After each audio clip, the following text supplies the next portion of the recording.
দর্শক বন্ধু, আমার এই নিউজ চ্যানেলে আপনাদের প্রত্যেককে জানাই স্বাগত। গতকাল অর্থাৎ 13ই মে বিধানসভায় শপথ গ্রহণ অনুষ্ঠানে সাগরদিঘি অ্যাসেম্বলির থেকে জয়ী তৃণমূল প্রার্থী বাইরন বিশ্বাসের অবস্থা আমরা দেখলাম।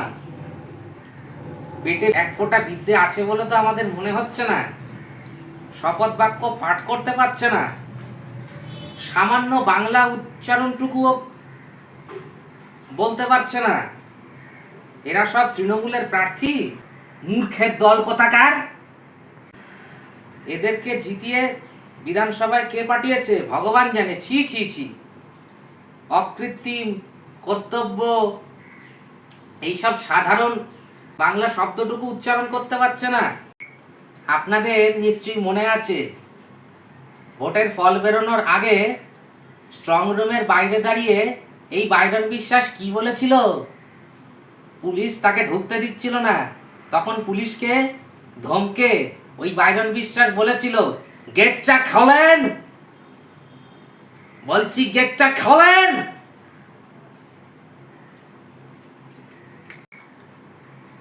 দেখুন এই মহামান্য ব্যক্তি বাইরন বিশ্বাসের বিধানসভায় অবস্থা দেখুন। সবাই হাসাহাসি করছে। প্রোটেম স্পিকার আমাদের মানিকতলার নবনির্বাচিত বিধায়ক তাপস রায় কিরকম ভ্যাবাচাকা খেয়ে তাকিয়ে আছে দেখুন।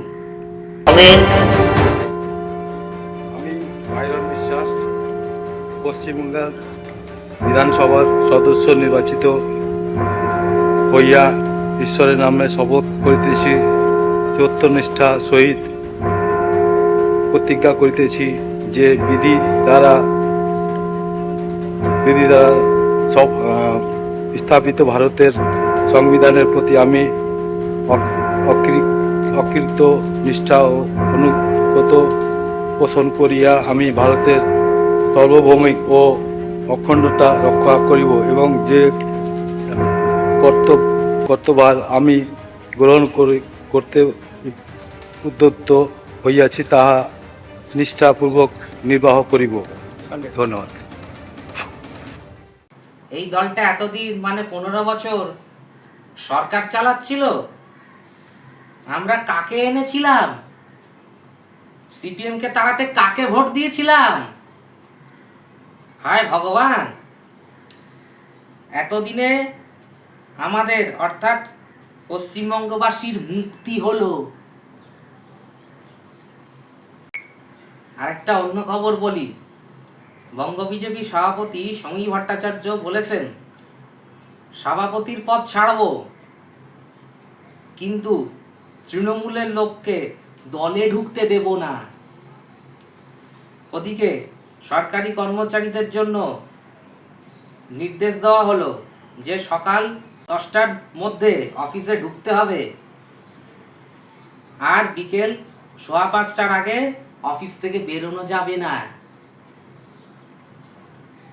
ওই 3টে বা 4টে বাজলো বেরিয়ে পড়া যেন মগের মুল্লুক, ওই জিনিস চলবে না।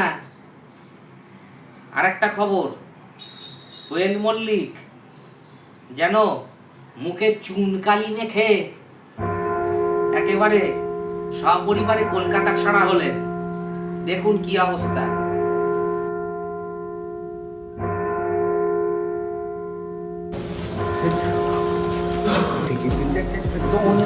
দেখুন, আমার ক্যারিয়ারে তো আমার অলরেডি বোধহয় 22 বছর হয়ে গেছে। পুরোটাই মানুষের আশীর্বাদ নিয়েই হয়েছে। তো এখন আমি এটাই প্রার্থনা করবো যেন সবাইকার আশীর্বাদ আমার সঙ্গে থাকে। খুব ভালো লাগে, এইটুকু বলছি, খুব ভালো লাগে। আমার এখানে আসাটা ভোট চাওয়ার জন্য নয়, কারণ আমি জানি যে আমাদের জিত সুনিশ্চিত আছে, আমরা জিতবই, সেটাতে কোনো কনফ্লিক্ট নেই, সেখানে কোনো কনফিউশন নেই। শুভশ্রীর পর এবার কলকাতা ছেড়ে সপরিবারে বিদেশে পাড়ি জমালেন অভিনেত্রী কোয়েল মল্লিক। রাজনীতির চোরাবালিতে তলিয়ে গেলেন কোয়েল মল্লিক। টলিউডের একসময় অন্যতম জনপ্রিয় ও পরিচ্ছন্ন ভাবমূর্তির অভিনেত্রী হিসেবে পরিচিত কোয়েল মল্লিক দীর্ঘ ক্যারিয়ারে কোনো বিতর্ক তাকে ছুঁতে পারেনি। সেই কোয়েল মল্লিককে ঘিরে এখন রাজ্য জুড়ে বইছে বিতর্কের ঝড়। শুধু কোয়েলই নন, এই বিতর্কের আঁচ লেগেছে বাংলা সিনেমার কিংবদন্তি অভিনেতা ও কোয়েল মল্লিকের বাবা রঞ্জিত মল্লিকের গায়ে। সূত্রের খবর, রাজনীতির মারপ্যাচে অর্জিত সম্মান হারিয়ে এখন সপরিবারে কলকাতা ছেড়েছে কোয়েল মল্লিক। সম্প্রতি সোশ্যাল মিডিয়া এবং টলিপাড়ার অন্তরের খবর উঠেছে যে কোয়েল মল্লিক তার স্বামী, সন্তান এবং বাবা মাকে নিয়ে কলকাতা ছেড়েছেন। গুঞ্জন শোনা যাচ্ছে তারা স্থায়ীভাবে দীর্ঘ সময়ের জন্য বিদেশে পাড়ি জমাতে পারেন। শুভশ্রীর কলকাতা ছাড়ার খবরে রেশ কাটতে না কাটতেই কোয়েল মল্লিকের এই সিদ্ধান্ত ভক্তদের মনে নানা প্রশ্নের জন্ম দিয়েছে। তৃণমূলের রাজনীতিতে জড়িয়ে কোয়েল মল্লিকের এই ভরাডুবি হয়েছে। সাধারণ মানুষের কাছে যারা এতদিন আইকন ছিলেন, রাজনীতির আঙিনায় পা রেখে তারা এখন বিরূপ প্রতিক্রিয়ার মুখে পড়েছেন। বাংলা সিনেমার বেলটুম্যান খ্যাত রঞ্জিত মল্লিক তার দীর্ঘ জীবনে সৎ মানুষের প্রতীক হিসেবে পরিচিত ছিলেন। জীবনের শেষ প্রান্তে এসে তিনি কেন বিতর্কের কেন্দ্রবিন্দুতে হলেন তা নিয়ে ভক্তদের মধ্যে ব্যাপক হতাশাও দেখা যাচ্ছে। শেষ পর্যায়ে এসে তিনি তৃণমূলের পা চাটা রাজনীতি শুরু করেছেন। প্রতিবেদনটি আপাতত এইটুকুই। ফিরে আসছি নতুন প্রতিবেদন নিয়ে। আপনাদের গুরুত্বপূর্ণ মতামত জানাবেন কমেন্ট বক্সে।